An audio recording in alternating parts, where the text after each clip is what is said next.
नमस्कार। नेपालको सबैभन्दा पवित्र धार्मिक स्थल पशुपतिनाथ, जहाँ लाखौं भक्तजनहरू श्रद्धा सहितका साथ दर्शन गर्न जान्छ, तर त्यही धर्मको नाममा लुट मचिरहेको छ।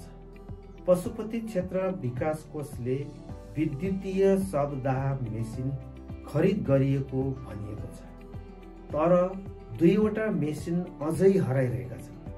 के शवदाह स्थललाई पनि भ्रष्टाचारको अड्डा बनाइने हो, के धर्ममा पनि पैसाको खेल बनाउने हो?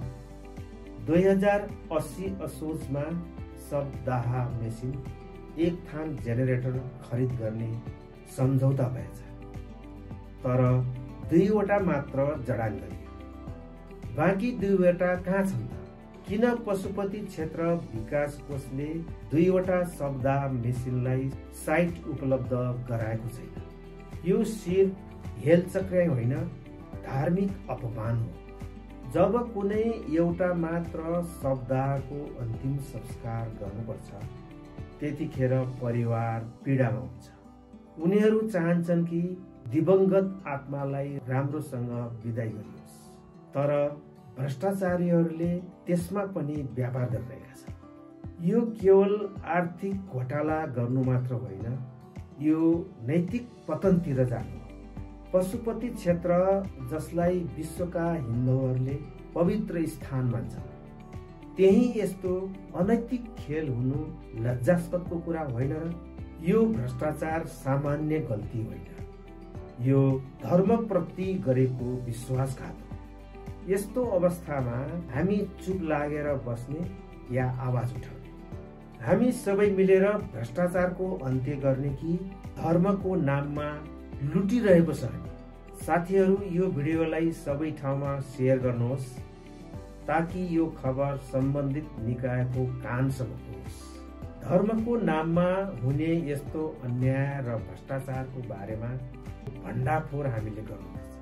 पशुपति क्षेत्र विकास कोषको विद्युतीय शवदाह मेसिन खरिदमा भएको भयावह भ्रष्टाचारको समाचारमा जनताले तिरेको करबाट किनिएका मेसिनहरू अझै किन पूर्ण रूपमा जडान हुन सकेनन्? यस्ता धार्मिक स्थलमा पनि अनैतिक खेल गर्न सुहाउँछ? पशुपति क्षेत्र यस्तो धार्मिक पवित्र स्थल हो, जहाँ मान्छे जीवनको अन्तिम यात्रा पूरा गर्न जान्छ। त्यस्तो पवित्र स्थलमा पनि पैसाको खेल चलिरहने? के थाहा छ धर्मले के भन्छ? सत्कर्म गर्नेले स्वर्ग पाउँछ, पाप गर्नेले नर्क पाउँछ। धर्म भनेको केवल पूजापाठ होइन, सत्यको मार्गमा हिँड्नु। आज शवदाह मेसिनको नाममा भ्रष्टाचार गर्ने, आज तिमीले शवदाह गृहको नाउँमा भ्रष्टाचार गर्यौ, भोलि तिम्रै परिवारले वा तिमीले त्यसै ठाउँमा अन्तिम विदाई पाउनेछौ। के त्यति बेला पनि भ्रष्टाचार गर्ने मनसाय गर्ने? के भ्रष्टाचार गर्नेहरूलाई त्यही शवदाह मेसिनमा जल्न नपर्ने? अझै पनि समय छ, धर्मको रक्षा गर।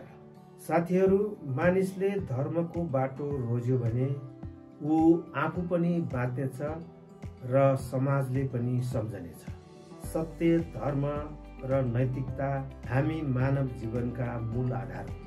भ्रष्टाचार गर्नेहरूले केवल धन त जोड्न सक्लान्, तर उनीहरूको नाम बदनाम भइरहनेछ। त्यसैले हामी सबैले धर्मको सम्मान गर्नुपर्छ, किनभने धर्मको अपमान गर्नेहरू स्वयं उनी आफै नष्ट हुनेछ। हस्त भिडियो पुरै हेरिदिनु भएकोमा यहाँहरू समस्तलाई धन्यवाद दिँदै यहाँहरू माझबाट बिदा हुन्छु। धन्यवाद। नमस्कार।